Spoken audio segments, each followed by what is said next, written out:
විශේෂ අවස්ථාවකදී වගේම ගෙදර වෙනසකටත් එක්ක අපිට හදාගන්න පුළුවන් රසවත් බත් එකක් තමයි අද මම ඔයාලට අරගෙන ආවේ. ඉතින් පොල් කිරි එකතු කරලා හදන හින්දා මේ බත් එකෙන් ගොඩක් හොඳ රසයක් අපිට ගන්න පුළුවන්.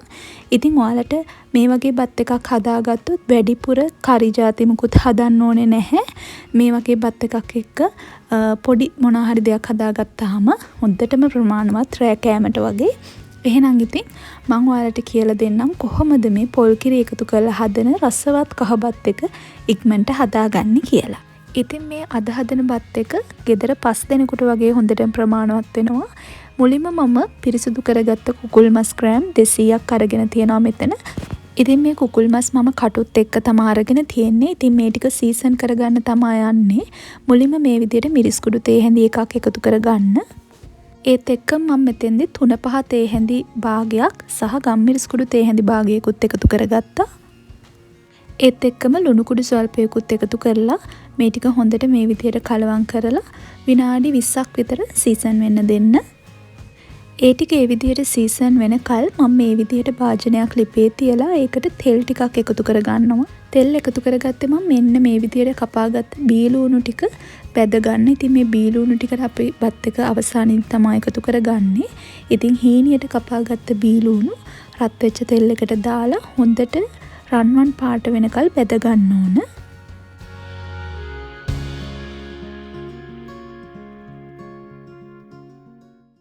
ඉතින් මේ තියෙන්නේ හරියටම විනාඩි 4කට පස්සේ ලුණු ටික මැල වෙලා තියෙනවා. ඒත් අපිට අවශ්‍ය පාටට ඇවිත් නැහැ. ඔන්න දැන් නම් ලුණු ටිකක් ලා දුඹුරු පාටට ඇවිත් තියෙනවා. හැබැයි මේක නෙමේ හරි පාට. ඉතින් මේ වෙලාවේදී ලිපේ ගින්දර හොඳටම අඩුවෙන් තියාගන්න. ඔන්න දැන් රන්වන් පාටට ඇවිත් තියෙන හින්දා ලිප ඕෆ් කරලා මේ ටික තෙල් එකෙන් ඉවත් කරගෙන ටිෂු එකක් උඩට හරි පත්තරයක් උඩට හරි දාගන්න. වැඩිපුර තියෙන තෙල් ටික ඉවත් වෙන්න. දැන් මම මේ ලුණු ටික බැදගත්ත තෙල් ටිකම පාවිච්චි කරනවා අර මැරිනේට් කරගත්ත චිකන් ටික බැද ගන්න. තෙල් ටික හොඳටම රත් වෙලා තියෙන වෙලාවෙම මම මැරිනේට් කරගත්ත චිකන් ටිකත් එකතු කරලා ඒ ටිකත් හොඳ රන්වන් පාටක් වෙනකල් බැද ගන්න තමයි මේ හදන්නේ. ඔන්න ඉතින් මට අවශ්‍ය ගානට මේක හොඳට බැදුන හින්දා මම දැන් මේක තෙල් එකෙන් ඉවත් කරගන්නවා. ඉවත් කරලා ඉතුරු ටිකත් මේ තෙල් එකටම එකතු කරලා බැද ගන්නවා. ඉතින් මස් වගේ කන්න අකමැති කෙනෙක්ට පුළුවන් මේ වෙලාවේදී ඉස්සෝ හරි මාළු හරි වගේ දෙයක් එකතු කරගන්න. ඉතින් මතක තියාගන්න මේ දේවල් එකතු කරගනිද්දිත් අර වගේම මැරිනේට් කරලා එකතු කරගන්න. එතකොට ගොඩක් හොඳ රසයක් එනවා. බැදගත්ත චිකන් ටිකත් මම අර වගේම ටිෂු එකක් උඩට එකතු කරගන්නවා. මේකේ තියෙන වැඩිපුර තෙල් ඉවත් වෙන්න. දැන් ඒ ටික ලෑස්ති කරගත්ත හින්දා අපිට පුළුවන් බත් එක හදාගන්න. ගැඹුරු භාජනයක් ගන්න පුළුවන් නම් හොඳයි. මොකද අපි හාල් ටිකත් මේකටම එකතු කරන හින්දා. දැන් මම මේකට බටර් මේස හැඳි එකක් සහ සුදු පොල් තෙල් මේස හැඳි එකක් එකතු කරගත්තා. බටර් ටික හොඳටම දිය වෙන්න දෙන්න ඕන.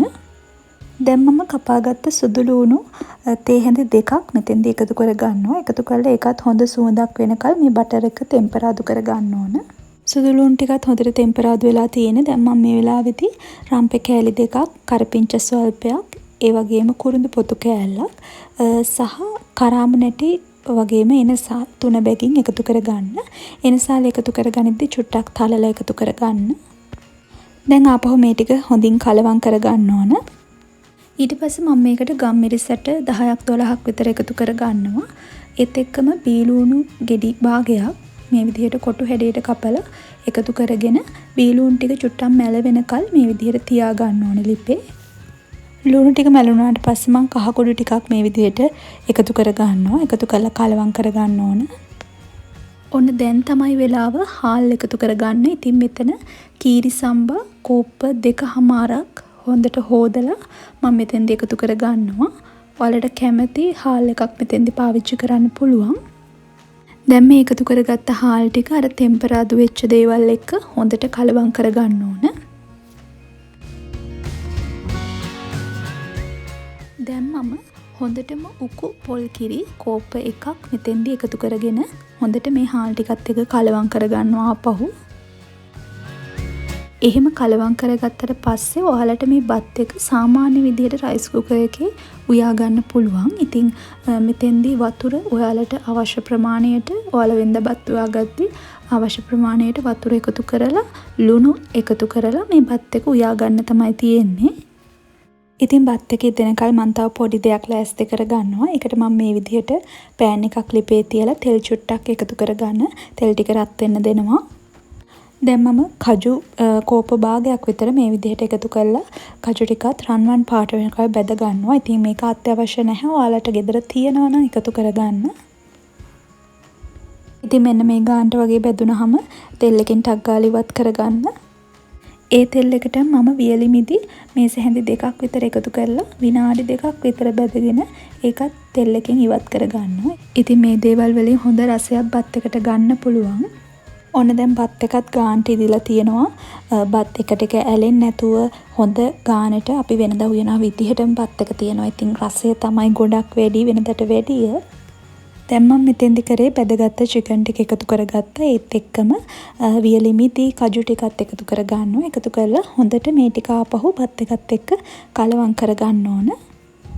ඉතින් ඔයාලා මේ බත් එක හදන්න මොකක් හරි විශේෂ අවස්ථාවකට නම් මේ විදිහට සරස ගන්න පුළුවන්. ඉතින් සලාද කොළ වගේ තියෙනවා නම් මේ විදිහට තියලා බත් ටික අපිට ඒක උඩින් දා ගන්න පුළුවන්. ඉතින් රසය වගේම මේක දකින්නකොටත් කන්න ආස හිතෙන විදිහට හදලා තියෙද්දි ඕන කෙනෙක්ට ආස හිතෙනවනේ. ඉතින් ඒ හින්දා මම මේ විදිහට සලාද කොළ ටිකක් තියාගත්තා. විශේෂ අවස්ථාවක් ඕනේ නැහැ. ඉතින් ගෙදර අයට උනත් මේ වගේ ඉඳලා හිටලා හදලා දෙන්න. එයාලා ගොඩක් ආස වෙයිනේ.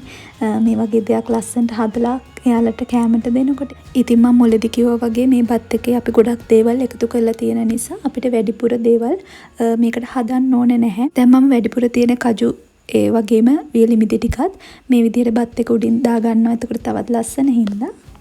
ඒත් එක්ක මම මුලින් බැදගත්තනේ ලුණු ටිකක් ඒ ටිකත් මේ වෙලාවේදී උඩින් දා ගන්නවා. ඉතින් මේ ලුණු වලින් බත් එකට ලස්සනක් එකතු වෙනවා වගේම මේ ලුණු හැපෙද්දි ගොඩක් රසයකුත් එනවා. ඔන්න ඉතින් ඒ විදිහට තමයි මම මගේ පොල් කිරි එකතු කරලා හදාගත්ත රසම රස කහ බත් එක තියෙන්නේ. ඔයාලටත් පුළුවන් මේක හදලා රස බලන්න. රස බලන්න විතරක් නෙමෙයි මතක ඇතුව ඔයාලගේ අදහස් මාත් එක්ක බෙදා ගන්න අමතක කරන්න එපා. ඒ විතරක් නෙමෙයි මගේ වීඩියෝස් අලුතෙන් බලන්න එකතු වෙච්ච කෙනෙක් ඉන්නවා නම් මතක ඇතුව channel එක subscribe කරලා තියාගන්න. ඔයාලට තවත් අලුත් වීඩියෝ ඉදිරියට බලා ගන්න පුළුවන්. එහෙනම් මම අදට ගිහින් එන්නම්. ඔයාලට සුබ දවසක්.